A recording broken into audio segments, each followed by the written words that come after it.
Academy. Good evening everyone. Welcome to Harish Academy. Today we'll discuss March 5th 2026 current affairs in detail. ఇవాళ మన first topic international relations point of వ్యూలో ఒక important సదస్సు, ఒక ముఖ్యమైన సదస్సు అని చెప్పవచ్చు. రైసీనా డైలాగ్ 2026. రైసీనా డైలాగ్ 2026. ఈ రైసీనా డైలాగ్ 2026ని ఇవాళ ప్రైమ్ మినిస్టర్ నరేంద్ర మోడీ గారు న్యూఢిల్లీలో లాంచ్ చేశారు, న్యూఢిల్లీలో ప్రారంభించారు. మరి మనం ఎగ్జామ్ పాయింట్ ఆఫ్ వ్యూలో ఫస్ట్ తెలుసుకోవాల్సింది, ఎప్పుడైనా ఒక ఇంపార్టెంట్ సమ్మిట్, ఒక ముఖ్యమైన సదస్సు జరిగిన ఏదైనా ఇటువంటి చర్చలు, డైలాగ్ అంటే తెలుగులో ఏంటి, ఒక డిస్కషన్, ఒక ఫోరం, ఇటువంటివి జరిగినప్పుడు మనము డీటెయిల్డ్గా 1 by 1 ప్రతి పాయింట్ తెలుసుకోవాలండి. అంటే ఏంటి, ఇది ఎప్పుడు జరుగుతూ ఉంది, ఎన్ని రోజుల పాటు జరుగుతుంది, ఎక్కడ జరుగుతోంది, దీన్ని ఎవరు ప్రారంభించారు, దీన్ని నిర్వహించే మంత్రిత్వ శాఖలేంటి, వీటిని కండక్ట్ చేసే మినిస్ట్రీ ఏంటిది, అలానే థీమ్ ఏంటి, అలానే ఇది ఎన్నవ ఎడిషన్, ఫస్ట్ ఎడిషన్ ఎప్పుడు లాంచ్ చేశారు, లాస్ట్ ఎడిషన్కి వచ్చిన చీఫ్ గెస్ట్ ఎవరు, ఈ సంవత్సరం జరుగుతూ ఉన్న డైలాగ్కి చీఫ్ గెస్ట్ ఎవరు, అటువంటి బేసిక్ డీటెయిల్స్ అన్నీ కూడా 1 by 1 మనం తెలుసుకోవాలండి. సో ఇప్పుడు రైసీనా డైలాగ్ 2026 విషయానికి వస్తే, ఫస్ట్ ఇదేంటిది, మనకి జనరల్గా సార్క్ సమ్మిట్స్, బిమ్స్టెక్ సమ్మిట్, ఏసియాన్ సదస్సులు ఇటువంటివి జరుగుతూ ఉంటాయి. సో అలానే రైసీనా డైలాగ్ అనేది కూడా ఒకటి జరుగుతుంది, ఎవ్రీ ఇయర్ జరుగుతుంది. దీన్ని భారత ప్రభుత్వం నిర్వహిస్తుంది, ఇండియన్ గవర్నమెంట్. ఇది ఒక భౌగోళిక రాజకీయ మరియు భౌగోళిక ఆర్థిక సదస్సు అని చెప్పవచ్చు. It's a conference of geopolitics and geoeconomics అని చెప్పవచ్చు. It's a conference of geopolitics and geoeconomics conference అని చెప్పవచ్చు. సో ఇది గుర్తుపెట్టుకోండి, ఇది భారతదేశం నిర్వహించే డైలాగ్, ఇండియాస్ ఇనిషియేటివ్ అని చెప్పవచ్చు. మరి ఇక్కడ జియో పాలిటిక్స్, జియో ఎకనామిక్స్ అంటే ఏంటి, మనం ఇప్పుడు చూస్తూ ఉన్నాం. ప్రపంచవ్యాప్తంగా ముఖ్యంగా వెస్ట్ ఏషియా కంట్రీస్లో రాజకీయ అనిశ్చితి, ఆర్థిక అనిశ్చితి నెలకొని ఉంది.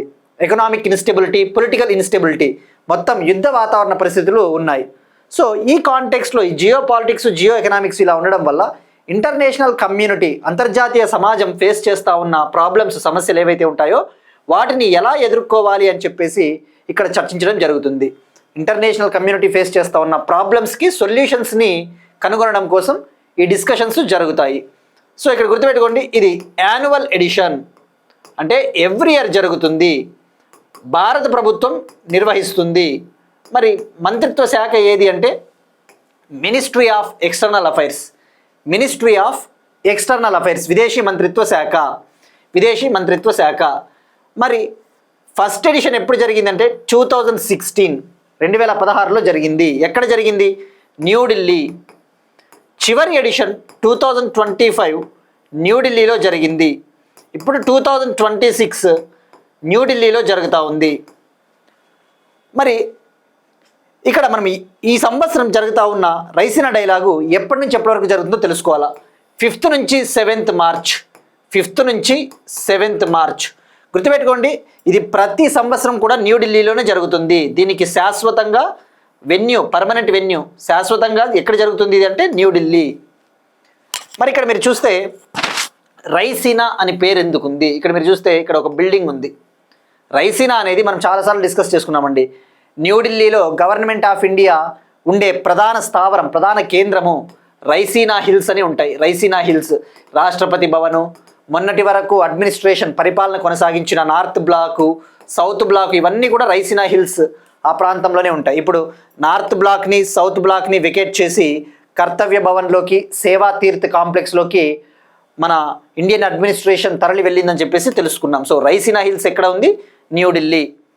మరి మనం ఇప్పుడు ఏం తెలుసుకున్నాం, 2026 న్యూఢిల్లీ. ఎప్పటి నుంచి ఎప్పటి వరకు అంటే March 5th నుంచి 7th వరకు. మరి ఈ సంవత్సరం చీఫ్ గెస్ట్గా ఎవరు వస్తున్నారో తెలుసుకోవాలా. 2026 రైసీనా డైలాగ్కి ముఖ్య అతిథిగా ఫిన్లాండ్ కంట్రీ అధ్యక్షుడు అలెగ్జాండర్ స్టబ్. మనం నెక్స్ట్ స్లైడ్లో అది తెలుసుకుంటామండి, ఎలాగో నీట్గా డీటెయిల్డ్గా. ఇక 2025లో జరిగిన రైసీనా డైలాగ్కి చీఫ్ గెస్ట్గా New Zealand prime minister Christopher Luxon వచ్చారన్న విషయం గుర్తుపెట్టుకోండి. రైట్. మరి దీన్ని నిర్వహించేది మినిస్ట్రీ ఆఫ్ ఎక్స్టర్నల్ అఫైర్స్ ఒక్కటేనా అంటే దీన్ని నిర్వహించేది విదేశీ మంత్రిత్వ శాఖ మరియు అబ్జర్వర్ రీసెర్చ్ ఫౌండేషన్ అనే ఒక థింక్ ట్యాంక్, ఒక సంస్థ. మరి ఈ 2026 థీమ్ విషయానికి వస్తే సంస్కార అసర్షన్ అకామిడేషన్ అడ్వాన్స్మెంట్. సంస్కార అసర్షన్ అంటే తెలుగులో చెప్పాలంటే ధృవీకరణ, అకామిడేషన్ అంటే వసతి, అడ్వాన్స్మెంట్ అంటే పురోగతి. మనకి ఇంగ్లీష్లో గుర్తుపెట్టుకుంటే సరిపోతుందండి. సో ఇక్కడ మనం ఓవరాల్గా గుర్తుపెట్టుకోవాల్సిండేది మరి ఇది ఎన్నవ ఎడిషన్ అవుతుంది? 2016లో ఫస్ట్ ఎడిషన్ అంటే ఈ సంవత్సరం జరుగుతూ ఉన్నది 11th ఎడిషన్, 11వ ఎడిషన్. ఇది అండి రైసీనా డైలాగ్ సంబంధించి. మరి ఇంకా ఏం పాయింట్లు ఉన్నాయంటే ఈ సదస్సులో పాల్గొనడం కోసం 110 కంట్రీస్ నుంచి 110 దేశాల నుంచి సుమారుగా 2700 పర్సన్స్ అటెండ్ అవుతా ఉన్నారు, 2700 మంది. ఇందులో డిఫరెంట్ గవర్నమెంట్ హెడ్స్, విదేశీ ప్రభుత్వాల అధినేతలు, ఇండస్ట్రీ లీడర్లు వీళ్ళంతా పాల్గొంటూ ఉన్నారు. సో ఇక్కడ మనం తెలుసుకోవాల్సింది 11th ఎడిషన్ ఈ సంవత్సరం అన్న విషయం గుర్తుపెట్టుకోండి. చీఫ్ గెస్ట్ని గుర్తుంచుకోండి. ఇంకా దీనికి సంబంధించి కొన్ని అప్డేట్స్ ఉన్నాయండి, చెప్తాను. వన్స్ ఈ రైసీనా డైలాగ్ ముగిసిన తర్వాత ఏవైనా ఇంపార్టెంట్ అప్డేట్స్ వస్తే మనం ఫర్దర్ క్లాసెస్లో యాడ్ చేసుకుందాం. రేపు ఎల్లుండి ఏమైనా అప్డేట్స్ వస్తాయి కదా, కొన్ని డిక్లరేషన్లు తీసుకొని వస్తూ ఉంటారు వీళ్ళు. ఇక మరి రైసీనా డైలాగ్ 2026కి ఒక ప్రాముఖ్యత ఉంది. ఈ సంవత్సరం జరుగుతూ ఉన్న రైసీనా డైలాగ్కి ఒక ప్రత్యేక ప్రాముఖ్యత ఉంది, ఒక స్పెషల్ సిగ్నిఫికెన్స్ ఉంది. ఏంటది? మనం లాస్ట్ టైం డిస్కస్ చేసుకున్నామండి. సంక్రాంతి టైంలో నేను ఇంటికి వెళ్ళినప్పుడు ఇంటికాడ చెప్పిన రైసీనా డైలాగ్ 2026లో జరగబోయే దానికి ఒక ప్రత్యేక ప్రాముఖ్యత ఉంది. ఏంటిది అంటే ఈ సంవత్సరం జరుగుతున్నది ఇది కేవలం దౌత్యపరమైన కార్యక్రమం ఒక్కటే కాదు. మనకి రైసీనా డైలాగ్ అంటే గుర్తు రావాల్సింది ఇది ఒక డిప్లొమసీ ప్రోగ్రామ్, దౌత్యపరమైన కార్యక్రమము. దౌత్యపరంగా సంబంధాలను మెరుగుపరుచుకుంటారు. మరి ఈ 2026 రైసీనా డైలాగ్కి ప్రాముఖ్యత ఏంటి అంటే సైన్స్ను కూడా ఇంటిగ్రేట్ చేస్తూ ఉన్నారు. సైన్స్ను కూడా ఈ దౌత్యపరమైన కార్యకలాపాలలో తీసుకొని వస్తున్నారు. అంటే ఏంటి? జనరల్గా మనము విదేశాలతో సంబంధాలను మెరుగుపరుచుకోవాలంటే డిప్లొమసీ, దౌత్యపరమైన కార్యక్రమాలు ఎటువంటివి చేపడతారు? లైక్ కల్చరల్ డిప్లొమసీ, సాంస్కృతిక దౌత్యపరమైన సంబంధాలు, స్పోర్ట్స్ డిప్లొమసీ, క్రీడాపరమైన సంబంధాలు. అట్లనే సైన్స్ను కూడా మీ పాలసీలలో సైన్స్ను కూడా పరిగణలోకి తీసుకోండి. మీరు పాలసీస్ని ఫార్ములేట్ చేసేటప్పుడు, తయారు చేసేటప్పుడు సైన్స్ను కూడా కన్సిడర్ చేయండి అని చెప్పేసి ఈ సంవత్సరము ప్రత్యేకంగా ఫోకస్ చేస్తూ ఉన్నారు. గుర్తుపెట్టుకోండి, మొట్టమొదటి రైసీనా సైన్స్ అండ్ డిప్లొమసీ కార్యక్రమం అంటే ఈ సంవత్సరము. ఓవరాల్గా రైసీనా డైలాగ్ అంటే మాత్రం 11వ edition. Science and diplomacy initiative అంటే ఇది తొలిసారిగా జరుగుతూ ఉందన్న విషయం గుర్తుపెట్టుకోండి. రైట్. మరి దీన్ని ఎవరు నిర్వహిస్తూ ఉన్నారు? సేమ్ ఎక్స్టర్నల్ అఫైర్స్ మంత్రిత్వ శాఖ, అబ్జర్వర్ రీసెర్చ్ ఫౌండేషన్ మరియు principal scientific adviser, government of ఇండియాకి ప్రధాన సాంకేతిక సలహాదారు office, principal scientific adviser office, ఇవి మూడు కలిసి నిర్వహిస్తూ ఉన్నాయన్న విషయం గుర్తుపెట్టుకోండి. మోడల్ క్వశ్చన్ ఇట్లా అడగడానికి స్కోప్ ఉంటుందండి.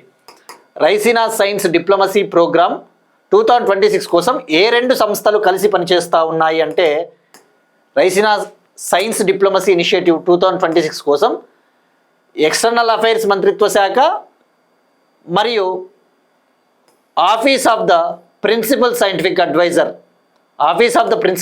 అడ్వైజర్ అబ్జర్వర్ రీసెర్చ్ ఫౌండేషన్ కలిసి పనిచేస్తున్నాయి. ఇక్కడ ఆప్షన్స్ ఇచ్చిన దాని ప్రకారం అయితే సో అట్లా అడగడతారండి, గుర్తుపెట్టుకోండి. ఇక నెక్స్ట్ వన్, ఫిన్లాండ్ అధ్యక్షుడు అలెగ్జాండర్ స్టబ్ 4 రోజుల భారత పర్యటన. Finland country president Alexander stub India టూర్కి వచ్చారు. 4 days పాటు ఈయన ఇండియాలో పర్యటిస్తూ ఉన్నారు. March 4th నుంచి March 7th వరకు ప్రైమ్ మినిస్టర్ నరేంద్ర మోడీ గారి ఇన్విటేషన్ మేరకు, ఆహ్వానం మేరకు.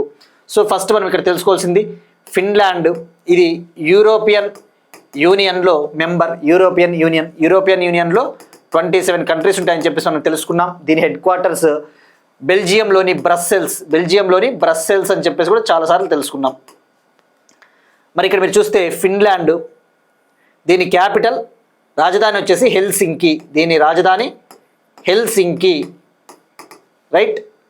సో మరి ఇక్కడ ఇటీవలనే మనము లాస్ట్ మంత్ ఒక టాపిక్ డిస్కస్ చేసుకున్నాం. ఇండియా ఏఐ ఇంపాక్ట్ సదస్సులో భాగంగా ఫిన్లాండ్ ప్రధానమంత్రి పెట్టెరి ఓర్పో అనే అతను ఇండియాకి వచ్చారు. అప్పుడు మోడీ గారితో మీట్ అయ్యారు అని చెప్పేసి. ఇప్పుడు ఫిన్లాండ్ ప్రెసిడెంట్ వచ్చారన్న విషయం గుర్తుపెట్టుకోండి, అలెగ్జాండర్ స్టబ్. మరి ఇక్కడ మనం తెలుసుకోవాల్సింది, ఈరోజు జరుగుతూ ఉన్న రైసీనా డైలాగ్లో ఈయన ప్రసంగించడం కూడా జరిగింది ఇనాగరల్ సెషన్లో. సో ఇక్కడ మనం తెలుసుకోవాల్సింది, మరి ఇంకా ఏం చెప్తా ఉన్నారు వీళ్ళు అంటే, ఇది ఎలాగూ EU మెంబర్ కాబట్టి, యూరోపియన్ యూనియన్లో మెంబర్ కాబట్టి, ఇండియాకి యూరోపియన్ యూనియన్కి మధ్య సంబంధాలు బలోపేతం చేయడం కోసం కృషి చేస్తామని చెప్పేసి చెప్పడం జరిగింది. ఇక అంతెందుకు, మనం ఒక టాపిక్ డిస్కస్ చేసుకున్నాం 2026 జనవరిలో ఇండియాకి యూరోపియన్ యూనియన్కి ఫ్రీ ట్రేడ్ అగ్రిమెంట్ కుదిరింది, స్వేచ్ఛా వాణిజ్య ఒప్పందం అని చెప్పేసి. ఎప్పుడు కుదిరింది, ఎక్కడ కుదిరింది అంటే న్యూఢిల్లీలో 16th India European union summit జరిగింది. 16వ ఇండియా యూరోపియన్ యూనియన్ సదస్సు జరిగింది ఇటీవల. అప్పుడు ఇండియాకి యూరోపియన్ యూనియన్కి మధ్య ఫ్రీ ట్రేడ్ అగ్రిమెంట్ కుదిరిందన్న విషయం గుర్తుపెట్టుకోండి. ఎన్నో సదస్సు? 16వ ఇండియా యూరోపియన్ యూనియన్ సదస్సు ఎక్కడ జరిగింది అంటే న్యూఢిల్లీ.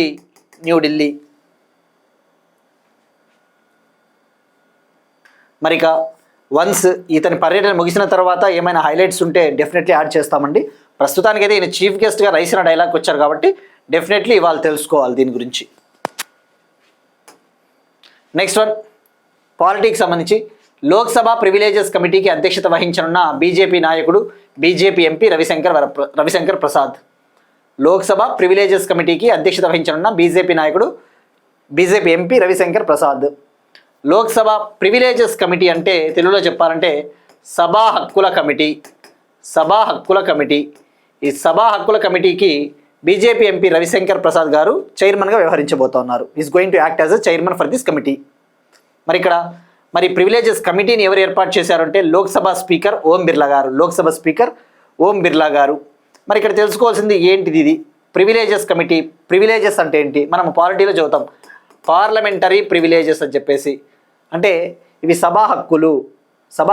మనకి పార్లమెంట్లో అయినా స్టేట్ లెజిస్లేచర్లో అయినా ఎంపీలు ఎమ్మెల్యేలు మాట్లాడేటప్పుడు ఆ యొక్క సభ సజావుగా కొనసాగాలి అంటే, ఆ హౌస్ యొక్క యాక్టివిటీసు స్మూత్గా కొనసాగాలి అంటే రైట్స్ అనేవి చాలా ఇంపార్టెంట్. వాళ్ళకి హక్కులు ఉంటాయి, ఆ హక్కులు ఎప్పుడు కూడా ఉల్లంఘించకూడదు, ఆ రైట్స్ని వైలేట్ చేయకూడదు. దాని ప్రకారం ఈ పార్లమెంటరీ ప్రివిలేజెస్ని, పార్లమెంట్ సభా హక్కులని మన రాజ్యాంగంలో ప్రస్తావించారు, మన కాన్స్టిట్యూషన్లో మెన్షన్ చేశారు. ఆర్టికల్ 105 ఏం చెప్తుంది, పార్లమెంటరీ ప్రివిలేజెస్ గురించి తెలుపుతుంది. పార్లమెంటరీ ప్రివిలేజెస్ అంటే పార్లమెంట్కి ఎంపీలకి కమిటీస్కి కొన్ని హక్కులు ఉంటాయి, ఆ హక్కుల్ని మనం రక్షించాలి, అది పార్లమెంటరీ ప్రివిలేజెస్. అదే స్టేట్ లెవెల్లో అయితే ఆర్టికల్ 194 అంటే ఏంటి, స్టేట్ లెజిస్లేటివ్ అసెంబ్లీలో ఎమ్మెల్యేలకి ఉన్న ప్రివిలేజెస్ హక్కులు 194. సో మరి ఇప్పుడు దీనికి చైర్మన్గా ఎవరు వ్యవహరించబోతారంటే బీజేపీ ఎంపీ, మాజీ న్యాయ శాఖ మంత్రి, former law minister Ravishankar Prasad గారు. మరి ఈయనతో పాటు మరో 14 మెంబర్స్ కూడా ఉన్నారండి, మనకి వాళ్ళ అవసరం లేదు. అయితే ఇక్కడ ఇలాంటి పేపర్ క్లిప్పింగ్స్ పెట్టినప్పుడు మీరు చూడాల్సింది ఏంటంటే కీవర్డ్స్ చూడాలా.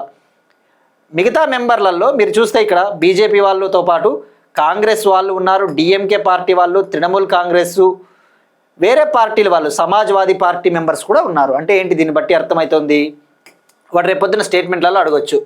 ఈ యొక్క ప్రివిలేజ్ కమిటీ ఆర్ సభా హక్కుల కమిటీలో సభ్యులు కేవలం అధికార పార్టీ నుంచి మాత్రమే ఉండాలి అని ఒక స్టేట్మెంట్ ఇస్తాడు. ఈ ప్రివిలేజెస్ కమిటీలో మెంబర్స్ అనేవాళ్ళు రూలింగ్ పార్టీ మెంబర్సే అయ్యి ఉండాలి అని చెప్పేసి ఒక స్టేట్మెంట్ ఇచ్చాడు అనుకో, మనకి అది రాంగ్ అవుతుంది ఆ స్టేట్మెంట్. ఎందుకంటే ఇక్కడ మీరు చూస్తే అపోజిషన్ పార్టీ వాళ్ళు కూడా ఉన్నారు, అట్లా మనము స్ట్రైక్ చేసుకోవాలా కాన్సెప్ట్ని, రైట్. సో ఇది అండి. మరి ఇక్కడ మీకు ఒక చిన్న షార్ట్ కట్ అండి, మేబీ మీకు తెలిసే ఉండొచ్చు, ఐ డోంట్ నో ఎగ్జాక్ట్లీ, మీకు కొంతమందికి తెలిసి ఉంటే ఎవరికైనా ఈ ట్రిక్ తెలిస్తే కామెంట్ చేయండి కామెంట్ సెక్షన్లో. పాలిటీలో మనకి కొన్ని ఇంపార్టెంట్ ఆర్టికల్స్ పార్లమెంట్ లెవెల్లో, స్టేట్ లెవెల్లో ఉన్న ఆర్టికల్స్ గుర్తుపెట్టుకోవడానికి, ఫర్ ఎగ్జాంపుల్ మనకి ఆర్టికల్ 74 ఉంది. ఆర్టికల్ 74 ఏం చెప్తుంది, కౌన్సిల్ ఆఫ్ మినిస్టర్స్ అంటే ఏంటి, కేంద్ర మంత్రులు. ఈ కౌన్సిల్ ఆఫ్ మినిస్టర్స్కి హెడ్గా ప్రైమ్ మినిస్టర్ ఉంటారు అని చెప్పేసి ఆర్టికల్ 74 చెప్తుంది. మరి అదే స్టేట్ లెవెల్లో అయితే ఏమొస్తుంది, ఆర్టికల్ 163 స్టేట్ లెవెల్లో ఏంటి, కౌన్సిల్ ఆఫ్ మినిస్టర్స్కి హెడ్గా చీఫ్ మినిస్టర్ ఉంటారు అని చెప్పేసి. మరి ఎట్లా గుర్తుపెట్టుకోవాలా, మనకి ఒక్క 74 గుర్తుందంటే ఆర్టికల్ 163 ఈజీగా స్ట్రైక్ అవుతుంది. ఎట్లా అంటే 74కి 89 యాడ్ చేస్తే ఇది 89, 163 అవుతుంది. అంటే చాలా ముఖ్యమైన ఆర్టికల్స్కి, ఇంపార్టెంట్ ఆర్టికల్స్కి ఏవైనా ఉంటే, ఫర్ ఎగ్జాంపుల్ 74కి లేదంటే ఆర్టికల్ 105కి, ఇలాంటి ఆర్టికల్స్కి 89 యాడ్ చేస్తే అది స్టేట్ లెవెల్కి వర్తిస్తుంది. ఈ ట్రిక్ మరి ఎవరికైనా తెలిస్తే ఎస్ అని కామెంట్ చేయండి. అయితే ఇక్కడ ఇదేంటంటే మనకి హెల్ప్ అవుతుంది. 89 అనేది గుర్తుపెట్టుకు, 89 యాడ్ చేస్తే పలానా ఆర్టికల్ వస్తుంది అనేసి. అంటే ఒక్కొక్కసారి పార్లమెంట్ లెవెల్లో మనకు ఆర్టికల్స్ గుర్తుంటాయి, స్టేట్ లెవెల్లో అంత ఈజీగా గుర్తుండినప్పుడు ఇది ట్రై చేయండి ఆప్షన్స్లలో ఎప్పుడైనా ఇచ్చినప్పుడు ఎగ్జామ్లో. Next one, Telangana current affairs. Telangana SERP 12.66 crore challenge ఫండ్ని లాంచ్ చేసింది. తెలంగాణ యొక్క సెర్ప్ అంటే, సెర్ప్ అంటే ఏంటి, society for elimination of rural poverty. Society for elimination of rural poverty. ఈ సెర్ప్ అంటే ఏంటి, గ్రామీణ పేదరిక నిర్మూలన సొసైటీ. ఈ సెర్ప్ తెలంగాణలో రూరల్ ఎంటర్ప్రినర్షిప్ని ప్రోత్సహించడం కోసం, అంటే గ్రామీణ స్థాయిలో పరిశ్రమల వ్యవస్థాపకతను, రూరల్ ఎంటర్ప్రినర్షిప్ను డెవలప్ చేయడం కోసం 12.66 crore ఛాలెంజ్ ఫండ్ని లాంచ్ చేసింది. మరి దేనితో కలిసి లాంచ్ చేసింది అంటే, సెర్ప్, టీ హబ్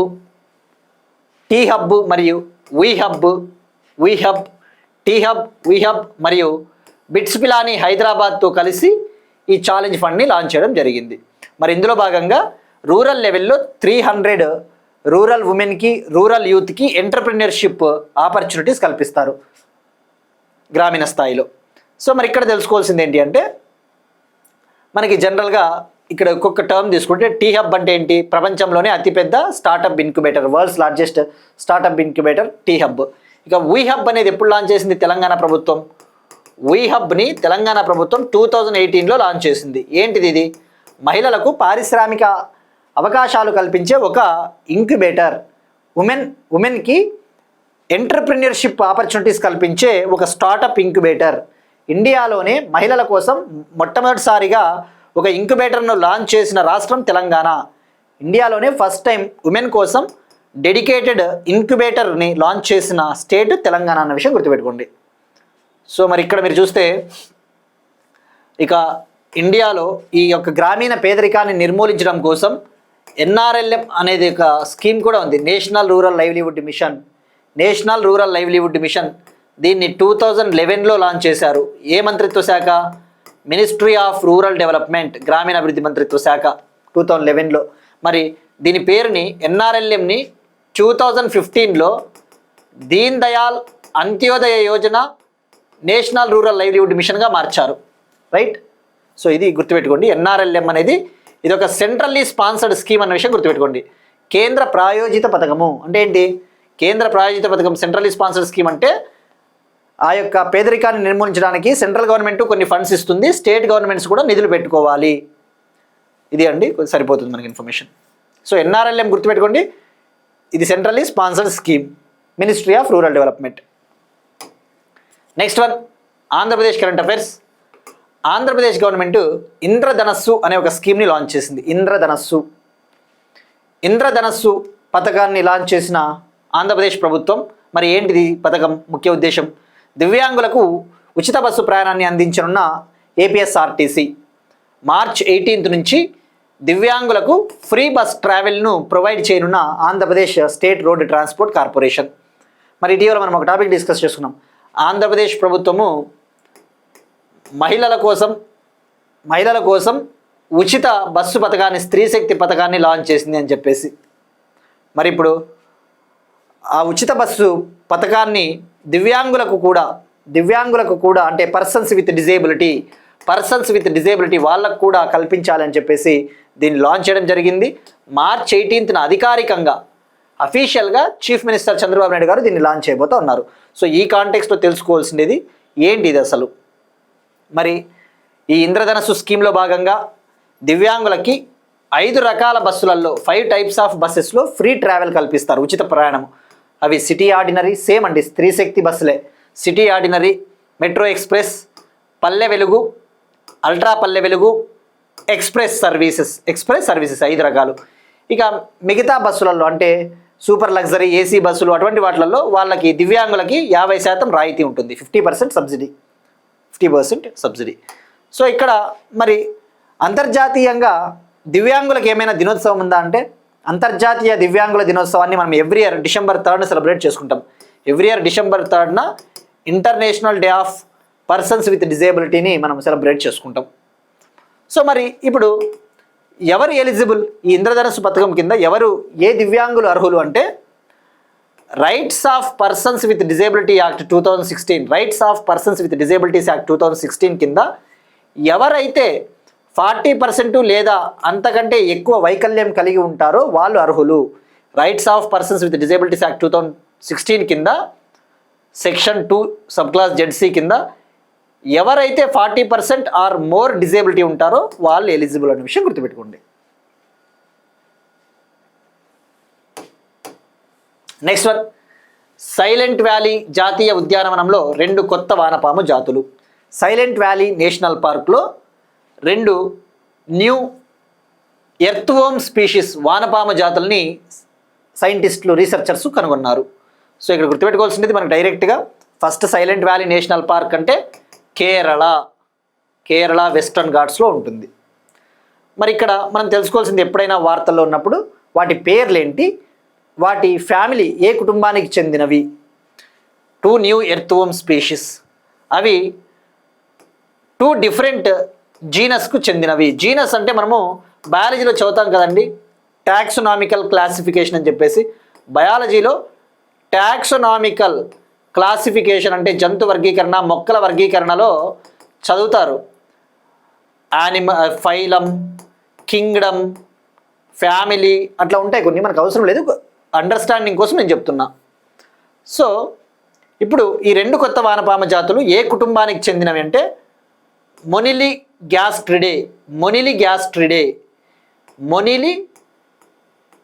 గ్యాస్ట్రిడే అనే కుటుంబానికి చెందినవి. మొనిలి గ్యాస్ట్రిడే. మరి అందులో 2 డిఫరెంట్ జీనర్ మనకు అవసరం లేదండి. మొనిలి గ్యాస్టరు మరియు ద్రావిడ అనే జీనస్కు చెందినవి. జస్ట్ వాటి పేర్లు గుర్తుపెట్టుకుంటే సరిపోతుందండి. ఆ 2 వానపాము జాతులు వచ్చేసి ఒకటి మొనిలి గ్యాస్టర్ గిరీషి, మరొకటి ద్రావిడ రెనాల్డ్సీ. ఇక్కడ గిరీషి అంటే జూలాజికల్ సర్వే ఆఫ్ ఇండియాకు చెందిన ఒక సైంటిస్ట్ పి గిరీష్ కుమార్ గారి పేరును దీనికి పెట్టడం జరిగింది. రెనాల్డ్సీ అంటే కెనడాకు చెందిన జాన్ వారెన్ రెనాల్డ్ అనే వానపాము శాస్త్రవేత్త, ఎర్త్వోమ్ సైంటిస్ట్ యొక్క పేరు పెట్టడం జరిగింది. అవసరం లేదండి మనకు ఆ ఇన్ఫర్మేషన్, ఎప్పుడైనా గుర్తుపెట్టుకోండి. ఎందుకంటే అడిషనల్ ఇన్ఫర్మేషన్గా నేను చెప్తున్నా, అదనపు సమాచారంగా. ఎందుకంటే ఒక్కొక్క ప్రాంతంలో రోజుకొక పుట్టగొడుగు, రోజుకొక మొక్క, రోజుకొక పువ్వు శాస్త్రవేత్తలు కనుగొంటూనే ఉంటారు, వీళ్ళకేం పని ఉండదు. మరి అలాంటప్పుడు మనము దానికి ఏ ఊరి పేరు పెట్టారు అవన్నీ మనం గుర్తుంచుకోకూడదు. గుర్తుంచుకుంటే మనకి మన మైండ్స్ కరప్ట్ అయిపోతాయి. సో ఎప్పుడైనా గుర్తుపెట్టుకోండి పేర్లేంటివి. మొనిలి గ్యాస్టర్ గిరీషి, ద్రావిడ రెనాల్డ్సీ అనే 2 జీవుల్ని సైలెంట్ వ్యాలీ నేషనల్ పార్క్లో కనుగొన్నారు. అవి ఏంటివి అని చెప్పేసి 4 ఆప్షన్లు ఇస్తాడు. వానపాములు, కప్పలు, తేళ్ళు, పాములు, పూలు, పండ్లు ఇట్లా ఇస్తాడండి. సో అది గుర్తుపెట్టుకోండి. సో మరి జూటాక్సా అనే జర్నల్లో వీటిని పబ్లిష్ చేశారు. మరి ఇక్కడ మనం తెలుసుకోవాల్సింది నేషనల్ పార్క్స్ వచ్చాయి కాబట్టి silent valley national park Kerala. మరి ఇండియాలో మొట్టమొదటి నేషనల్ పార్క్ ఏది అంటే Jim Corbett national park Uttarakhand, India's first national park. మరి భారతదేశంలో అతిపెద్ద national park, largest national park అంటే హెమిస్ నేషనల్ పార్క్ లడక్. భారతదేశంలో అత్యంత చిన్నదైన national park, India's smallest national park అంటే అండమాన్ నికోబార్లోని south button national park. Okay, మరి ఇక్కడ ఇంకోటి తెలుసుకోవాలా మీరు, ఇండియాలో టోటల్ నేషనల్ పార్కులు ఎన్ని ఉన్నాయి యాజ్ ఆఫ్ టుడే? 2026 జనవరి ఫిబ్రవరి నాటికి భారతదేశంలో 107 నేషనల్ పార్క్స్ ఉన్నాయి, 107 నేషనల్ పార్కులు. మనం 2025 ఏప్రిల్లో ఒక టాపిక్ డిస్కస్ చేసుకున్నామండి. భారతదేశంలో 107వ నేషనల్ పార్క్గా ఒడిశాలోని సిమ్లీపాల్ నేషనల్ పార్క్ని డిక్లేర్ చేశారు. ఇండియాలో 107th నేషనల్ పార్క్గా ఒడిశాలోని సిమ్లీపాల్ నేషనల్ పార్క్ని డిక్లేర్ చేశారని చెప్పేసి 2025 ఏప్రిల్లో తెలుసుకున్నాం మనము. ఇంకా అప్పటి నుంచి కొత్తది ఏది డిక్లేర్ చేయలేదండి. సో ఇది సరిపోతుంది. ఇవన్నీ కూడా FBO అయినా గ్రూప్స్లో అయినా డైరెక్ట్గా అడుగుతాడండి. అంతెందుకు మొన్న ఆంధ్రప్రదేశ్ గ్రూప్ 2 మెయిన్స్ చూస్తే 2025లో జరిగిన గ్రూప్ 2 మెయిన్స్లో స్టాట్స్ అడిగాడు. అంటే 73వ రాజ్యాంగ సవరణ చట్టం పంచాయతీరాజ్ వ్యవస్థ ఎప్పుడు అమల్లోకి వచ్చింది అన్నాడు, ఎప్పుడు ఫోర్స్లోకి వచ్చింది అన్నాడు. అట్లా అడుగుతాడు మనకి. Next one operation Sankalp. Operation ఇక్కడ ఆస్పిరెంట్స్కి నిన్న కొంతమంది ఒక డౌట్ రైస్ చేశారండి. ఇక్కడ 0 పెట్టేసి ఇక్కడ P ఉంది కదా, ఏంటి ఇస్తారంటే అది యాక్చువల్లీ పీపీటీ నేను తయారు చేసిన తర్వాత దాన్ని పీడిఎఫ్లోకి కన్వర్ట్ చేసినప్పుడు అది అలా చూపిస్తుందండి. పీపీటీని పీడిఎఫ్లో కన్వర్ట్ చేసినప్పుడు జనరల్గా నేను @ అని పెడతా, ఆపరేషన్ సంకల్ప్ @ దాని పర్పస్ ఏంటి అట్లా పెడతా. ఇక్కడ పీపీటీ నుంచి పీడిఎఫ్కి కన్వర్ట్ చేసినప్పుడు అట్లా వస్తూ ఉంది. నేను దాన్ని ఎరేస్ చేయడం మర్చిపోయినా, బట్ దానివల్ల కూడా అభ్యర్థులకు కొంతమంది ఇబ్బంది పడుతూ ఉన్నారని తెలిసింది. దాన్ని మరి ఇప్పుడు నేను తీసేస్తానండి మీకోసం. సో మరి ఇప్పుడు operation Sankalp, Indian government, Indian navy operation సంకల్ప్ని లాంచ్ చేసింది. ఆపరేషన్ సంకల్ప్ మరి ఏంటిది? ఆపరేషన్ సంకల్ప్ మానవతా సహాయం మరియు విపత్తు సహాయ కార్యకలాపాల కోసం గల్ఫ్లో భారత యుద్ధ నౌకలు. ఇప్పుడు మనం చూస్తూ ఉన్నాం వెస్ట్రన్ ఏషియాలోని ముఖ్యంగా గల్ఫ్ రీజియన్లో ఈ యొక్క ఇజ్రాయెల్ ఇరాన్ క్రైసిస్ నడుస్తూ ఉంది. సో మరి ఈ కాంటెక్స్ట్లో మన ఇండియన్ షిప్స్ ఏవైనా ఆపదలో చిక్కుకుంటే, ఇండియన్ షిప్స్ ఏవైనా, ఇండియన్ వెజల్స్ ఏవైనా కూడా అక్కడ ఇరుక్కుపోతే వాటికి సకాలంలో చర్యలు వాటికి సకాలంలో సహాయ చర్యలు అందించడం కోసము, ఎవరైనా ఇండియన్స్ చిక్కుకుపోయినా వాళ్ళని ఇన్ టైంలో రక్షించడం కోసం, ముఖ్యంగా ఇప్పుడు చూస్తాం కదా స్ట్రైట్ ఆఫ్ హార్ముజ్. ఇటీవల ఈ స్ట్రైట్ ఆఫ్ హార్ముజ్లోకి ఏవైనా ఫారిన్ కంట్రీస్కి చెందిన షిప్స్ వస్తే వాటిని మేము అడ్డుకుంటామని చెప్పేసి ఇరాన్ డిక్లేర్ చేసింది. సో మరి ఈ కాంటెక్స్ట్లో ఆ స్ట్రైట్ ఆఫ్ హార్ముజ్ జలసంధి కావచ్చు, లేదంటే గల్ఫ్ ప్రాంతంలో ఉన్న కోస్టల్ ఏరియాస్లో ఇండియన్ షిప్స్ ఏవైనా ఉంటే వాటిని, ఓన్లీ షిప్స్ ఉండవు కదండి, అందులో పర్సన్స్ కూడా ఉంటారు, వాళ్ళని రక్షించడం కోసం, వాళ్ళని ప్రొటెక్ట్ చేయడం కోసం ఆపరేషన్ సంకల్పంలో భాగంగా యుద్ధ నౌకలు మనము అక్కడికి పంపిస్తూ ఉన్నాం. సో మరి ఇక్కడ చూస్తే మీరు ఆపరేషన్ సంకల్పంలో భాగంగా బహ్రెయిన్లో INS సూరత్ అక్కడ ఉంది. బహ్రెయిన్లో INS సూరత్ ప్రస్తుతం అక్కడ ఏర్పాటు చేశారు దాన్ని. సో మరి ఇక్కడ తెలుసుకోవాల్సింది ఈ ఆపరేషన్ సంకల్ప్ ఏంటి అసలు? పేర్లో నేను ఇందాక చెప్పా, ఆపరేషన్ సంకల్ప్ అనేది humanitarian and disaster relief exercise ఆపరేషన్స్లో యూజ్ చేస్తారు. Humanitarian assistance and disaster relief ఆపరేషన్స్లో లాంచ్ చేసే ఆపరేషన్ అంటే ఏంటి? మానవతా సహాయం మరియు విపత్తు సహాయ కార్యకలాపాలు, ఇంగ్లీష్లో humanitarian assistance and disaster relief. మరి దీన్ని ఇండియన్ నేవీ ఎప్పుడు లాంచ్ చేసింది అంటే ఇండియన్ నేవీ 2019లోనే లాంచ్ చేసింది. అప్పటి నుంచి కూడా ఇది ఇండియన్ ఓషన్ ప్రాంతంలో నిర్వహించే ఆపరేషన్. ఇండియన్ ఓషన్ ప్రాంతంలో భారత నౌకలు ఏవైనా చిక్కుకొని పోతే వాటిని రక్షించడానికి ఉపయోగించే ఆపరేషన్. సో గుర్తుపెట్టుకోండి, operation Sankalp's main aim is to rescue the Indian ships in the Indian ocean region in the times of crisis. మరి ఇక్కడ INS సూరత్ బహ్రెయిన్కి వెళ్ళిందన్న విషయం గుర్తుపెట్టుకోండి. Gulf of Oman, gulf of ఎడెన్లో వీటిని ఏర్పాటు చేశారు. సో ఇక్కడ మీరు తెలుసుకోవాల్సింది ఏంటంటే అండి, ఇటువంటి షిప్స్ వార్తల్లో ఉన్నప్పుడు ముఖ్యంగా మనము ఇప్పుడు INS సూరత్, ఇటీవల INS విక్రాంత్ కూడా వార్తల్లో ఉంది. INS విక్రాంత్ మనం తెలుసుకున్నాం కదా, ఐఎన్ఎస్ విక్రాంత్ భారతదేశపు మొట్టమొదటి విమాన వాహన నౌక. India's first indigenous air craft carrier, భారతదేశపు మొట్టమొదటి విమాన వాహన నౌక. దీన్ని కొచ్చిన్ షిప్ యార్డ్ లిమిటెడ్ సంస్థ నిర్మించింది. దీన్ని Cochin ship yard limited company build చేసింది. దీన్ని 2022లో 2022లో ఇండియన్ నేవీలోకి తీసుకున్నారు. 2022లో ఇండియన్ నేవీలోకి కమిషన్ చేశారని చెప్పేసి తెలుసుకుందాం. మరి ఐఎన్ఎస్ విక్రాంత్ ఒక రికార్డు సృష్టించింది. ఏంటంటే ఇటీవల ఈ ఐఎన్ఎస్ విక్రాంత్ని భారత నేవీలోకి తీసుకున్నప్పటి నుంచి ఇప్పటి వరకు 1000 ఎయిర్ క్రాఫ్ట్స్ ల్యాండ్ అయ్యాయి దీనిపైన. ఇప్పటి వరకు అంటే ఒకేసారి కాదు, 1000 ఎయిర్ క్రాఫ్ట్స్ దీన్ని నేవీలోకి తీసుకున్నప్పటి నుంచి దీనిపైన 1000 ఎయిర్ క్రాఫ్ట్లు, 1000 విమానాలు, యుద్ధ విమానాలు ల్యాండ్ అయ్యాయి. సో ఇది రికార్డ్ సృష్టించింది అనే విషయం గుర్తుపెట్టుకోండి. First indigenous Indian air craft to achieve the feet of 1000 air craft landings is INS Vikrant. So ఇది అండి, సరిపోతుంది. ఆపరేషన్ సంకల్ప్, ఇండియన్ నేవీ అన్న విషయం గుర్తుపెట్టుకోండి. నెక్స్ట్ వన్, రిపోర్ట్స్కి సంబంధించి, హెల్త్ సెక్టార్కి సంబంధించి. పిల్లల్లో ఊబకాయం విషయంలో ప్రపంచంలో 2వ స్థానంలో భారతదేశం. పిల్లల్లో ఊబకాయం విషయంలో ప్రపంచంలో 2వ స్థానంలో భారతదేశం. ఇండియా చిల్డ్రన్ ఒబెసిటీలో వరల్డ్లోనే 2nd ప్లేస్లో ఉంది. ఒబెసిటీ అంటే ఊబకాయం అంటే ఏంటి? ఊబకాయము లేదా స్థూలకాయము, మంచి ఫుడ్ తిననప్పుడు, జంక్ ఫుడ్, జెనెటిక్స్ కారణంగా, జన్యుపరమైన కారణాల వల్ల కావచ్చు, మన యొక్క లైఫ్ స్టైల్స్ మారుతూ ఉన్నాయి. ఇష్టానుసారం జంక్ ఫుడ్, చిరుతిళ్ళు తినడం వల్ల కూడా చిన్నపిల్లల్లోనే దురదృష్టవశాత్తు అన్ఫార్చునేట్గా చిన్నపిల్లలు ఎక్కువగా బాధపడుతూ ఉన్నారు ఊబకాయం వల్ల. సో మరి ఇప్పుడు ఆ పిల్లల్లో ఊబకాయం విషయంలో ప్రపంచంలో 2వ స్థానంలో ఉందని చెప్పేసి ఒక రిపోర్ట్ వచ్చింది. వరల్డ్ ఒబెసిటీ ఫెడరేషన్ ఒక రిపోర్ట్ విడుదల చేసింది.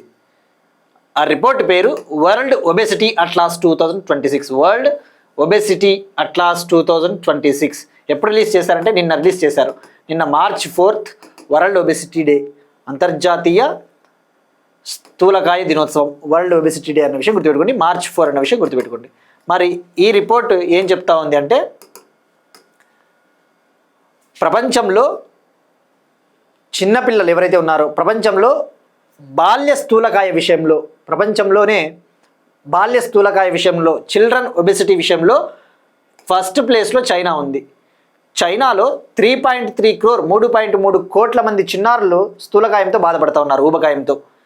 ఇండియా 2nd ప్లేస్లో ఉంది 1.4 crore. 3rd ప్లేస్లో అమెరికా ఉంది 1.3 crore.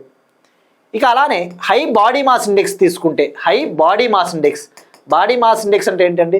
ఇది ఒక మెజర్మెంట్ టూల్. ఒక వ్యక్తి యొక్క ఎత్తుకు తగ్గ బరువు ఉన్నారా లేదా అని తెలుసుకోవడానికి బాడీ మాస్ ఇండెక్స్ని కొలుస్తారు. ఒక వ్యక్తి యొక్క హైట్కి తగ్గట్టుగా అతని వెయిట్ ఉందా లేదా, బాడీ వెయిట్ ఉందా లేదా అని చెప్పేసి తెలిపేదే బాడీ మాస్ ఇండెక్స్. మరి బాడీ మాస్ ఇండెక్స్ ఎక్కువ ఉన్నా ప్రాబ్లమే, మరీ తక్కువ ఉన్నా ప్రాబ్లమే. ఎంత ఉండాలో అంతే ఉండాలి. మరి హై బాడీ మాస్ ఇండెక్స్ విషయంలో అగైన్ చైనానే బాధపడతా ఉంది, 6.2 crore పీపుల్. 2nd ప్లేస్లో ఇండియా 4.1 crore. 3rd ప్లేస్లో అమెరికా 2.7 crore. సో మనకు ఆ నెంబర్లు అవసరం లేదండి, ప్లేస్ ఏ ఫస్ట్ ప్లేస్లో ఏది ఉందో అది గుర్తుపెట్టుకోండి. ఇంకా ఏం చెప్తా ఉంది రిపోర్ట్ అంటే 2040 కల్లా ప్రపంచవ్యాప్తంగా 50.7 crore చిల్డ్రన్ ఊబకాయ సమస్యను ఎదుర్కోబోతా ఉన్నారు. 2040 కల్లా వరల్డ్ వైడ్ 50.7 crore చిల్డ్రన్ ఈ యొక్క ఒబెసిటీ ప్రాబ్లమ్ని ఫేస్ చేయబోతా ఉన్నారని చెప్పింది. అలానే 2040 కల్లా ఇండియాలో 2 కోట్ల మంది చిన్నారులు ఊబకాయ సమస్యను ఎదుర్కోబోతా ఉన్నారని చెప్పింది. 2040 కల్లా ఇండియాలో 2 crore చిల్డ్రన్ ఒబెసిటీని ఫేస్ చేయబోతా ఉన్నారు అని చెప్పింది ఈ రిపోర్టు. ఇక మరి యాక్చువల్ టార్గెట్ పెట్టుకొని ఉన్నారు ఏమని? 2025 కల్లా ఈ చిన్నారుల ఊబకాయ సమస్యను సగానికి తగ్గించాలి. 2025 కల్లా ఈ చైల్డ్హుడ్ ఒబెసిటీని ఆఫ్ చేయాలి, సగానికి తగ్గించాలి అని చెప్పేసి టార్గెట్ పెట్టుకుంటే ఆ టార్గెట్ని సాధించడంలో వరల్డ్ కంట్రీస్, ప్రపంచ దేశాలు, ఇండియా కూడా ఫెయిల్ అయింది, ఇండియా కూడా విఫలమైంది.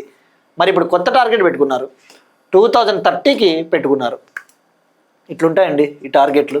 ఈ టార్గెట్లు అయితే మనకి అవి సాధిస్తామా లేదన్నది పక్కన పెడితే మనకి ఎగ్జామ్లో మాత్రం అడుగుతాడు.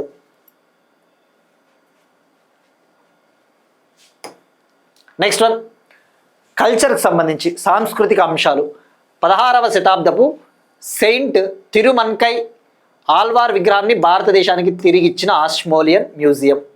16వ శతాబ్దపు సెయింట్ తిరుమన్కై ఆల్వార్ విగ్రహాన్ని భారతదేశానికి తిరిగిచ్చిన ఆష్మోలియన్ మ్యూజియం. మనకి జనరల్గా బ్రిటిష్ కాలంలో ఏమైందంటే అండి, ఇండియాలోని టెంపుల్స్లో ఉన్న విగ్రహాలని దొంగలించుకుపోవచ్చు, లేదంటే వాళ్ళకి ఇక అడ్డు అదుపు లేదు కదా, అప్పట్లో చెప్పేవాళ్ళు ఎవరు లేరు, అడ్డుకునే వాళ్ళు ఎవరు లేరు.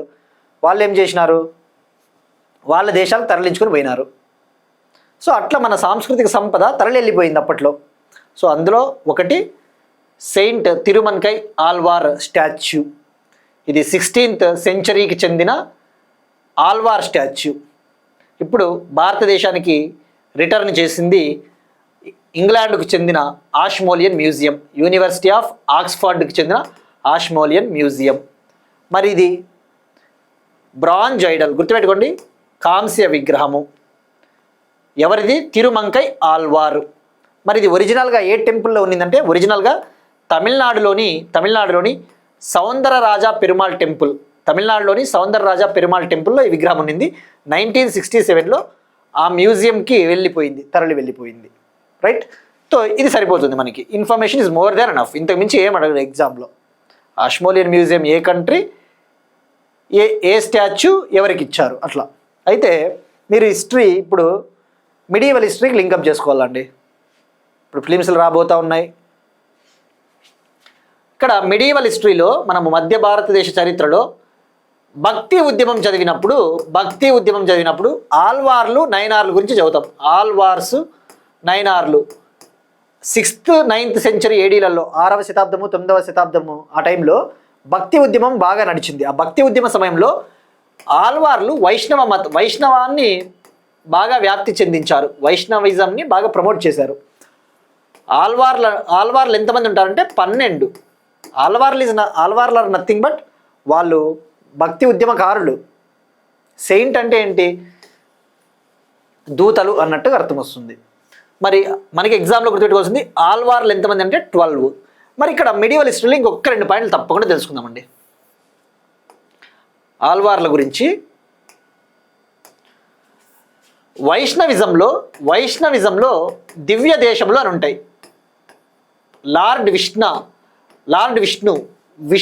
భగవాన్ విష్ణుకి సంబంధించి 108 దివ్య దేశములు ఉంటాయి. అంటే క్షేత్రములు, టెంపుల్స్. 108 దివ్య దేశ టెంపుల్స్ ఉంటాయి, చాలా ఫేమస్. మనకి ఏ విధంగా అయితే జ్యోతిర్లింగాలు 12 ఉంటాయో శైవిజంలో, పరమేశ్వరుని టెంపుల్స్ 12 ఉంటాయో, విష్ణువుకి దివ్య దేశంలో 108 ఉంటాయండి. నేను చెప్పే ప్రతి పాయింట్ మిడివల్ హిస్టరీలో మీరు చదివి తీరుతారండి.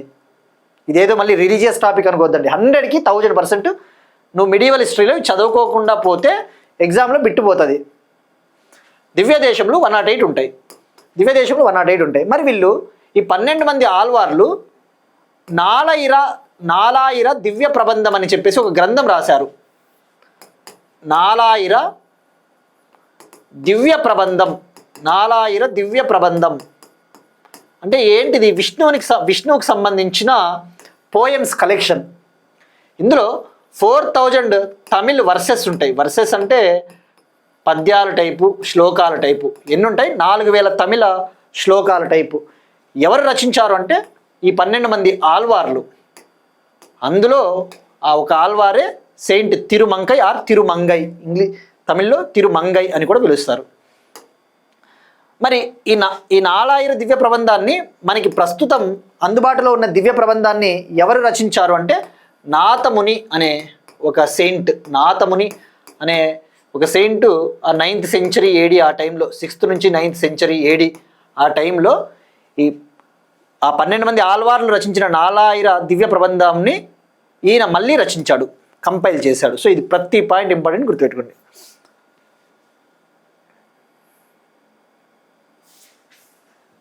ఈ మిడివల్ హిస్టరీలో పాసిబిలిటీ ఉందండి బిట్ భక్తి ఉద్యమం.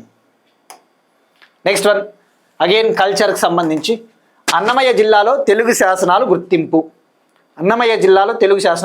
ఆంధ్రప్రదేశ్లోని అన్నమయ్య డిస్టిక్లో తెలుగు ఇన్స్క్రిప్షన్స్ని కనుగొన్నారు.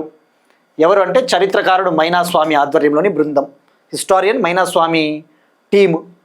ఎక్కడ? అన్నమయ్య డిస్టిక్ ములకల చెరువు మండలం సోంపాల్యం చెన్నకేశవ స్వామి టెంపుల్ దీపస్తంభం వద్ద 2 తెలుగు ఇన్స్క్రిప్షన్స్, 2 తెలుగు శాసనాలు.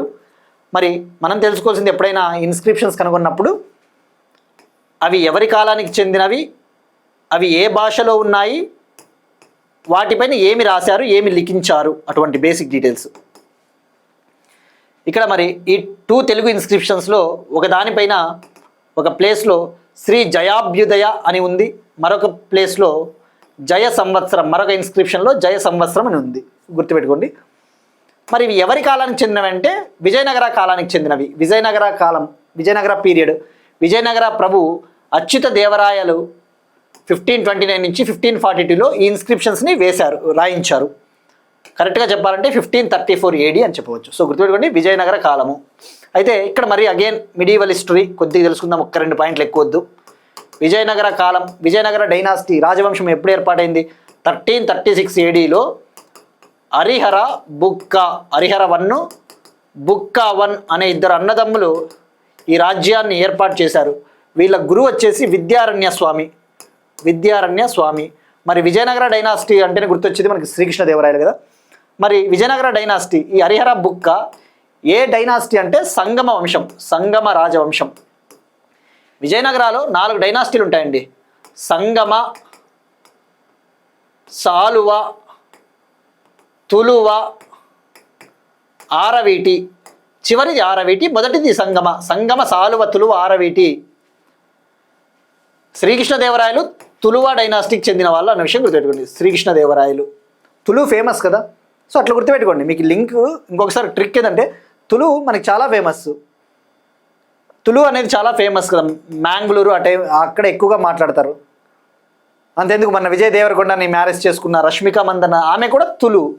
సో తులు ఫేమస్ కాబట్టి, శ్రీకృష్ణదేవరాయలు కూడా ఫేమస్ కాబట్టి అట్లా లింకప్ చేసుకోండి. తులు, ఆయన Tulu dynasty. Next one, international rights point of వ్యూలో శ్రీలంక సమీపంలో ఇరాన్ నౌకను ధ్వంసం చేసిన అమెరికా. అగైన్ శ్రీలంకకు సమీపంలో ఇరాన్ షిప్ని అమెరికా డిస్ట్రాయ్ చేసింది. మరి ఆ పేరు తెలుసుకుంటే సరిపోతుంది, ఆ షిప్ పేరేంటి? ఇరాన్కు చెందిన ఐరిస్ డేనా, ఇరాన్కు చెందిన IRIS డేనా అనే ఇరాన్ షిప్ మొన్న విశాఖపట్నంలో జరిగిన ఇంటర్నేషనల్ ఫ్లీట్ రివ్యూ 2026లో పాల్గొని పార్టిసిపేట్ చేసి ఇరాన్కి వెళ్తుంటే శ్రీలంక తీరానికి సమీపంలో దీన్ని అమెరికా సబ్మెరైన్ యాంటీ సబ్మెరైన్ సహాయంతో టోర్పెడోల్ని లాంచ్ చేసి అటాక్ చేశారు. 83 మెంబర్స్ మరణించారండి దురదృష్టవశాత్తు. 83 పర్సన్స్ డైడ్.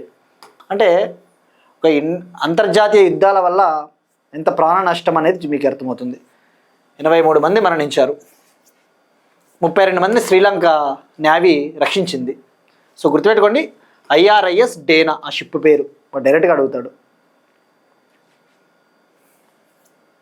ఇంకా ఏమని చెప్తా ఉన్నారంటే, వరల్డ్ వార్ 2 తర్వాత, 2వ ప్రపంచ యుద్ధం తర్వాత తొలిసారిగా సబ్మెరైన్లోని టార్పెడోల్ని లాంచ్ చేసి ఒక ఫారిన్ కంట్రీకి చెందిన షిప్ను నాశనం చేయడం ఇదే తొలిసారి అని చెప్పేసి అమెరికా చెప్తా ఉంది.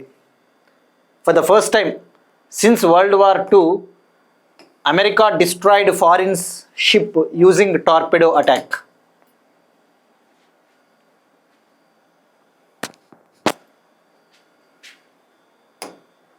నెక్స్ట్ వన్, సునీల్ మిట్టల్కు award. Bharti enterprises founder, Bharti Airtel enterprises founder chairman Sunil Bharti మిట్టల్కు GSMA సంస్థ, GSMA లైఫ్ టైమ్ అచీవ్మెంట్ అవార్డుని ఇవ్వడం జరిగింది. ఎందుకు ఇచ్చారు అంటే, ఈయన world wide telecom sector development కోసం చాలా ఎఫర్ట్స్ పెడతా ఉన్నాడు. ప్రపంచవ్యాప్తంగా టెలికాం రంగ అభివృద్ధికి ఈ భారతీ ఎయిర్టెల్ సంస్థ ఎక్కువగా కృషి చేస్తోందని చెప్పేసి ఈ అవార్డు ఇవ్వడం జరిగింది. ఎక్కడ ఇచ్చారు అంటే ఈ అవార్డుని స్పెయిన్లోని బార్సిలోనాలో మొబైల్ వరల్డ్ కాంగ్రెస్ సదస్సు జరిగింది. అక్కడ స్పెయిన్ రాజు ఫిలిప్పే 6, Spain prime minister Pedro Sanchez గారు ఈ అవార్డుని సునీల్ మిట్టల్ గారికి ఇవ్వడం జరిగింది. సునీల్ మిట్టల్ గారికి. సో మరి ఇక్కడ మనం తెలుసుకోవాల్సింది, మిట్టల్ నేతృత్వంలోని భారతీ ఎయిర్టెల్ ఇండియా, ఆఫ్రికా కాంటినెంట్స్లో ఆల్రెడీ ఇంటర్నెట్ కనెక్టివిటీ, మొబైల్ కనెక్టివిటీని అందిస్తూ ఉంది. మరి ఇక్కడ జిఎస్ఎంఏ అంటే ఏంటో తెలుసుకోవాలండి. జిఎస్ఎంఏ అనేది ఒక industrial body, mobile operators, mobile network కంపెనీల సంస్థ. Global system for mobile communications association. ఇది 1995లో ఏర్పాటైంది. ఇది ఒక ఇండస్ట్రియల్ ట్రేడ్ బాడీ. ఇందులో మొబైల్ నెట్వర్క్ ఆపరేటర్స్ ఉంటారు. అంటే ఆ మొబైల్ నెట్వర్క్ కంపెనీల అవసరాలు, వాళ్ళ యొక్క ఇంటరెస్ట్స్ని కాపాడే బాడీ. దీని headquarters London in UK. ఇందులో 1200 కంపెనీస్ ఉన్నాయి. As of today 1200 companies GSMA. Next one స్పోర్ట్స్కి సంబంధించి T20 వరల్డ్ కప్ చరిత్రలో అత్యంత వేగవంతమైన సెంచరీ. T20 వరల్డ్ కప్ హిస్టరీలో ఫాస్టెస్ట్ సెంచరీని చేసిన ప్లేయర్. నిన్న New Zealand south Africa T20 world cup semifinal జరిగిందండి. అందులో New Zealand opening batsmen Finn Allen ఈ రికార్డు సృష్టించాడు. 33 బాల్స్లోనే 100 రన్స్ చేసి నాట్అవుట్గా మిగిలాడు. 33 బాల్స్లో 100 రన్స్ అంటే T20 వరల్డ్ కప్ చరిత్రలో అత్యంత వేగవంతమైన century Finn Allen. Next one important days, వార్తల్లో ముఖ్యమైన దినోత్సవాలు. అంతర్జాతీయ నిరాయుధీకరణ మరియు అణ్వస్త్ర వ్యాప్తి నిరోధక అవగాహన దినోత్సవం. అంతర్జాతీయ నిరాయుధీకరణ మరియు అణ్వస్త్ర వ్యాప్తి నిరోధక అవగాహన దినోత్సవం. International day for disarmament and non proliferation awareness. Every year March 5th celebrate చేసుకుంటాం. ఇక్కడ డిజార్మమెంట్ అంటే నిరాయుధీకరణ, ఆయుధాలు ఉండకూడదు, మీరు ఆయుధాలు కలిగి ఉండకూడదు. నాన్ ప్రొలిఫరేషన్ అంటే ఈ అణ్వస్త్ర వ్యాప్తిని తగ్గించాలి, నిరోధించాలి, కంట్రోల్ చేయాలి. మరి మనం చూస్తూ ఉన్నాం ఆల్రెడీ వరల్డ్ వైడ్ ఈ న్యూక్లియర్ రేస్ ఎక్కువగా పెరిగిపోతూ ఉంది. అసలు ఇరాన్ పైన అటాక్ ఏమని చెప్తా ఉన్నాడు ట్రంప్? ఇరాన్ యురేనియం ఎన్రిచ్మెంట్ చేస్తూ ఉంది, యురేనియంని శుద్ధి చేస్తూకుంటూ పోతూ ఉంది, దానివల్ల న్యూక్లియర్ వెపన్స్ని ఇరాన్ తయారు చేస్తూ ఉందన్న కారణంతో మేము అటాక్ చేశామని చెప్పేసి చెప్తా ఉన్నాడు ట్రంప్. మరి ఈ కాంటెక్స్ట్లో ఈ యొక్క న్యూక్లియర్ వెపన్స్కి సంబంధించి ట్రీటీ ఏమైనా ఉందా, ఒప్పందం ఏమైనా ఉందో తెలుసుకోవాలి. ఫస్ట్ దానికంటే ముందు థీమ్ తెలుసుకుందామండి. ఈ న్యూక్లియర్ వెపన్స్ని కంట్రోల్ చేయాలి. థీమ్ వచ్చేసి promoting peace through disarmament and global security. Promoting peace through disarmament and global security అంటే ఏంటి? నిరాయుధీకరణ మరియు అంతర్జాతీయ భద్రత ద్వారా శాంతిని ఏర్పాటు చేయాలి అన్న అర్థం వస్తుంది. థీమ్ అడగరండి, గుర్తుపెట్టుకోండి. చెప్పా కదా, ప్రతిరోజు రోజుకొక డే వార్తల్లో ఉంటుంది. ఈ థీమ్ నువ్వు గుర్తుపెట్టుకోవాలా లేదా అనేది మనం చేసే రివిజన్స్ని బట్టి ఉంటుందండి, అంతే. సో రోజుకొక డే వచ్చినప్పుడు రోజుకొక థీమ్ వస్తుంది. ప్రతి థీము నువ్వు గుర్తుపెట్టుకోవాలంటే గుర్తుపెట్టుకోవచ్చు, ఎఫర్ట్స్ పెట్టేదాన్ని బట్టి ఉంటుంది. కానీ గుర్తుపెట్టుకోండి, ఎప్పుడైనా కాంపిటేటివ్ ఎగ్జామ్స్లలో ఏ దానికి ఎక్కువ టైం కేటాయిస్తూ ఉన్నాం, ప్రయారిటీ ఏరియాస్కి, ముఖ్యమైన కీలకమైన వాటికి ఎక్కువగా సమయం కేటాయించుకోవాలా, రిస్క్ తీసుకునే చోటే తీసుకోవాలా.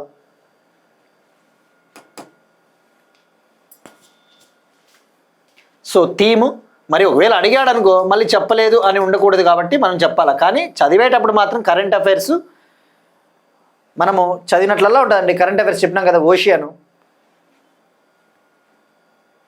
ఇక మరి NPT అనేది ఒకటి ఉందండి, నాన్ ప్రొలిఫరేషన్ ట్రీటీ. ఈ న్యూక్లియర్ వెపన్స్ని కంట్రోల్ చేయడం కోసం నాన్ ప్రొలిఫరేషన్ ట్రీటీ, అణ్వస్త్ర వ్యాప్తి నిరోధక ఒప్పందం. ఇది 1970లో అమల్లోకి వచ్చింది. ఇందులో 191 దేశాలు ఉంటాయి, 191 కంట్రీస్ ఉంటాయి. ఇండియా మెంబర్ కాదు, గుర్తుపెట్టుకోండి. ఇండియా ఈ NPT ఒప్పందాన్ని సంతకం చేయలేదు. India did not sign it. Pakistan కూడా సంతకం చేయలేదు. ఈ NPT అనేది బైండింగ్ ట్రీటీ, అంటే చట్టబద్ధమైన ఒప్పందం. ఇందులో సంతకం చేస్తే మీరు తప్పకుండా ఈ లక్ష్యాలు సాధించాలి అని ఉంటుంది. NPT అనేది బైండింగ్. గుర్తుపెట్టుకోండి, 191 కంట్రీస్ ఉన్నాయి. 1970లో అమల్లోకి వచ్చింది. 1968లో సంతకాలకు దీన్ని తీసుకొని వస్తే 1970లో అమల్లోకి వచ్చింది. సో 2022 నుంచి 2022 నుంచి ఎవ్రీ ఇయర్ March 5th ఈ దినోత్సవాన్ని సెలబ్రేట్ చేసుకుంటున్నాం. యునైటెడ్ నేషన్స్ నిర్వహిస్తుంది. ఇక ఇవాళ క్వశ్చన్ అండి, మనం డిస్కస్ చేసిన topic index of industrial production పారిశ్రామిక ఉత్పత్తి సూచిక ఇటీవల డిస్కస్ చేసుకున్నాం.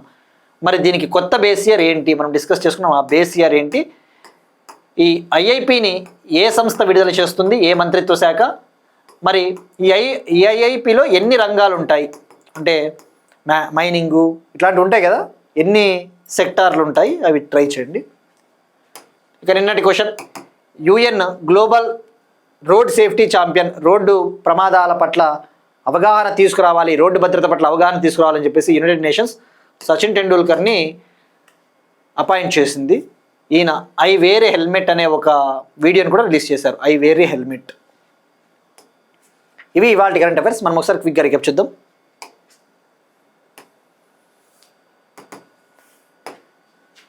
రైసినా డైలాగ్ 2026,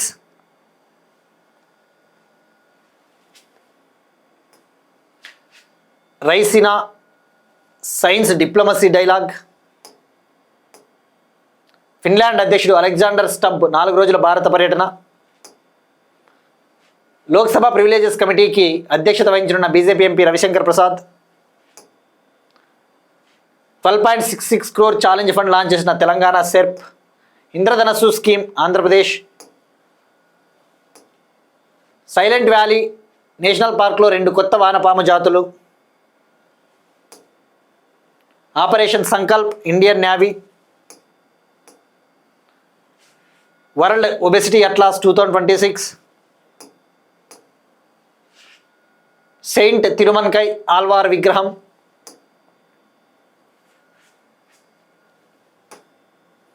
అన్నమయ్య జిల్లాలో తెలుగు శాసనాలు గుర్తింపు ఆంధ్రప్రదేశ్, శ్రీలంక సమీపంలో ఇరాన్ నౌకను ధ్వంసం చేసిన America, GSMA life time achievement award Sunil Mittal, T20 world cup చరిత్రలో అత్యంత వేగవంతమైన సెంచరీ చేసిన New Zealand cricketer Finn Allen, international day for disarmament and non proliferation awareness March 5th. That's it. These are today's current affairs. We'll meet you again tomorrow and thank you everyone.